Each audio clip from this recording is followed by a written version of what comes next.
Now friends, let's continue with the features of monopoly market. सबसे first feature है single seller.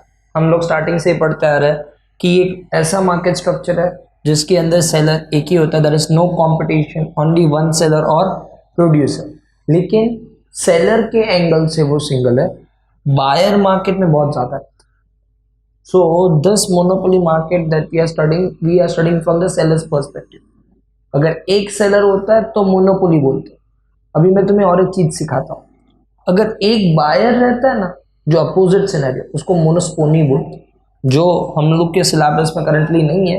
We won't be studying that part. लेकिन when there is one seller then it is kind of no competition scenario and it can be called as a monopoly market. So the first feature जो मैंने तुम्हें explain किया बहुत simple था। Second feature, no close substitute. I have given the example of railway. Now, in the market of railway, you will find there is only one option that you have. क्या या तो तुम Indian railway की service को use करो या फिर तुम कोई दूसरे मोड से ट्रैवल करो। सब्सटीट्यूट है, ऐसा नहीं है कि अगर ट्रेन बंद हो गया तो हम कुछ कर ही नहीं पाए। We can travel by bus, we can travel by other modes of transport. It can be a taxi और it can be a rickshaw. So there are options, but still those options are not as good as train.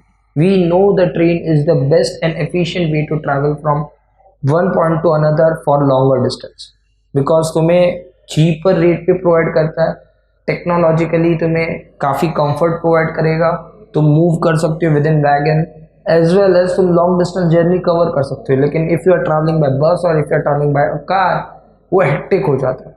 So there are substitute but they are not close, which means उसका perfect option नहीं है। बहुत तुम्हारे पास कुछ ना हो तो तुम वो ऑप्शन को प्रेफर करो, तो तुम्हारे पास सब्सटीट्यूट बहुत कम होते हैं और तुम्हारे पास चॉइसेस बहुत कम होते हैं। Now third point, that is barriers to entry, which means in this market जब तक बैरियर्स रहते हैं, कुछ ना कुछ रेस्ट्रिक्शंस है, तब तक ये मार्केट में सिंगल सेलर रहेगा। अभी रेस्ट्रिक्शन कैसे? कोई लीगल रेस्ट्रिक्शन, जैसे कि हमारी गवर्नमेंट ने लीगल रेस्ट्रिक्शन रखा है रेलवे के सेगमेंट में कि बाहर की कोई कंपनी या प्राइवेट कंपनी स्टार्ट नहीं कर सकती है रेलवे का बिजनेस। सो लीगली इस तरह का एक लॉ बना के रखा है। या फिर कोई नेचुरल रेस्ट्रिक्शन। नेचुरल रेस्ट्रिक्शन का मतलब होता है कुछ बिजनेस करने के लिए नेचर का सपोर्ट चाहिए। आज फॉर एग्जाम्पल स्विट्जरलैंड, वो एक नेचुरल ब्यूटी है, टूरिज्म में बहुत ही प्रमोटेड, और स्विट्जरलैंड का कॉम्पिटिटर टूरिज्म में बहुत रेयर होगा। सो स्विट्जरलैंड ऐसा किसी को नहीं बोल रहा है कि तुम बिजनेस मत करो टूरिज्म का, लेकिन स्टिल दूसरी कंट्रीज अगर टूरिज्म का बिजनेस करना चाहती है तो भी प्रॉब्लम क्या फेस करेगी कि उनके पास वैसी नेचुरल ब्यूटी नहीं है। तो नेचर ने कुछ लोगों को या कुछ चीज़ों में, कुछ कंट्रीज में ऐसी चीज़ें दी है जो दूसरों के पास अवेलेबल नहीं। इंडिया के पास नेचुरल ब्यूटी नहीं है, लेकिन नेचर वाइज रिसोर्सेस है, जिसके कारण हम आसाम जैसे जगह पर बेस्ट क्वालिटी ऑफ टी बनाते हैं। तो अभी वहाँ पर किसी ने ऐसा नहीं बोला कि तुम टी मत बनाओ, लेकिन स्टिल दूसरी कंट्रीज बनाने की कोशिश करेगी तो भी वो क्वालिटी की टी बना नहीं पाती। सो नेचुरली कुछ प्रॉब्लम्स है, लीगल कुछ प्रॉब्लम्स है, टेक्नोलॉजिकल, जैसे कि माइक्रोसॉफ्ट इतना बड़ा एम्पायर है, उन लोगों का विंडोज़ का पूरा मार्केट के अंदर ऑपरेटिंग सिस्टम वर्ल्ड में they are controlling 80-85% business. Now if I want to enter into that business and I want to start with my own operating system, it is very difficult. Why? Because the technological requirement is so large, so huge amount of investment that every single company can't enter into that business. So बहुत difficult हो जाता है। So because technological problems है, natural problems है, legal problem है, people are not able to do that kind of business, and if people are not able to do that kind of business, so their entry is restricted, and if the entry is restricted then definitely it act as a barrier. Barrier का मतलब कुछ बीच में अड़चन आ रहा, तो ये सारी अड़चन आती है जिसके कारण वो मार्केट में अकेला सेलर ही बचता है, और जिसके कारण they can enjoy a monopoly. So monopoly तब तक एग्जिस्टेंस में रहेगा जब तक ये तरह की अड़चन हो। इमेजिन करो कोई अड़चन ही ना हो तो फिर कंपटीशन स्टार्ट हो जाएगा, then it won't be a monopoly market. So we have completed with the three feature, one is single seller, another is no close substitute, and third is barriers to entry.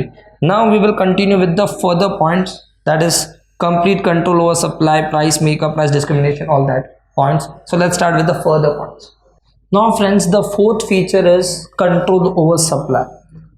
अभी market में वो अकेला ही seller है, उसके competitors available नहीं है, या फिर वैसे प्रोडक्ट बनाने वाले मार्केट में कोई सब्सटीट्यूट नहीं है. जो सब्सटीट्यूट है तो वैसा प्रोडक्ट नहीं है, वो काफ़ी दूर का सब्सटीट्यूट है. I given the example of rickshaw, I can given the example of taxi which is not a genuine substitute of a railway. So when there is only one player, the whole supply of that product will be under the control of that player. So they are writing that there is a control over the market, that is control over the supply, because there is no other person in the market to supply that kind of product. Hence they are writing over here that is they have control over the supply because it is a sole producer or seller of the product. The next point is price maker. Now students, we have studied in perfect competition that people are price taker because the price is set by the market, which is large number of competitors and large number of buyers, and over there we have said we have read that they are price takers. But over here monopolist अकेला control पूरा उसके हाथ में, supply वो जो चाहे वो कर सकता है. सो इन शॉर्ट वो प्राइस खुद सेट कर सकता है. वो प्राइस टेकर की जगह पे प्राइस मेकर बन जाता है.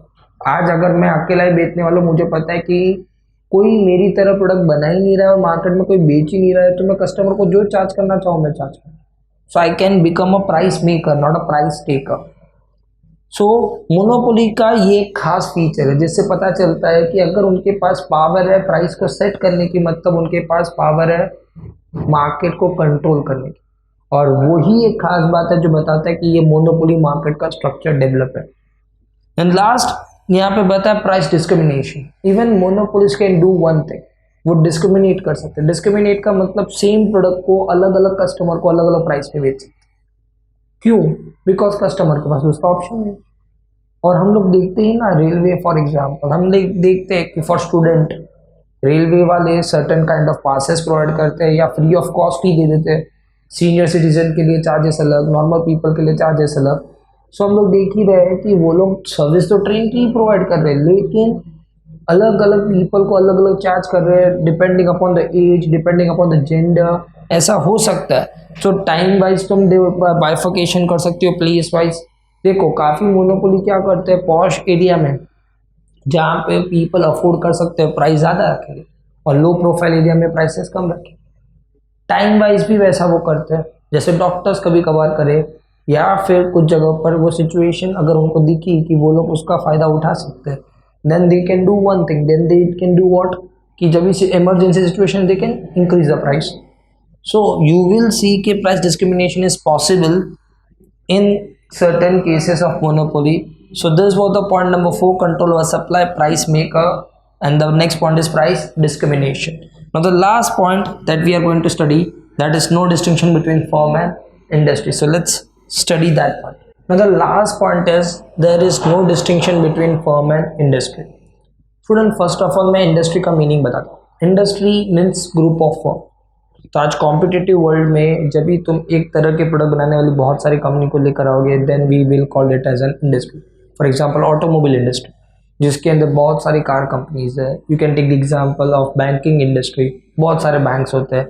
इसीलिए इंडस्ट्री और कुछ नहीं होता है, ग्रुप ऑफ फर्म्स होते हैं. लेकिन मोनोपोली मार्केट में तुम क्या देखोगे कि इंडस्ट्री के अंदर और कोई फर्म होता है नहीं, सिर्फ एक ही फर्म होता है.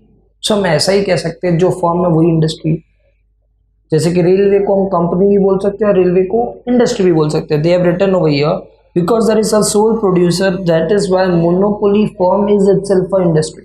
सो there is no difference between firm and industry, both are same. So that was the last feature. ये सारे फीचर्स के दम पर हम लोग पता कर सकते हैं कि कौन सा टाइप का market structure monopoly market structure जैसा डेवलप हो रहा है. ये सारी चीज़ें तुम्हें वेरीफाई करने की मार्केट के अंदर. अगर तुम्हें मार्केट के अंदर ऐसे फीचर्स मिल रहे हैं, then just consider this as a monopoly market. But इसके अपोजिट मिलते हैं, जैसे कि परफेक्ट कंपटीशन के फीचर मिलते हैं, then you can consider that market as a perfect competitive market. Now we have completed with the features of monopoly. We are going to start with the different types of monopoly जो create होते हैं. So let's start with the types of monopoly.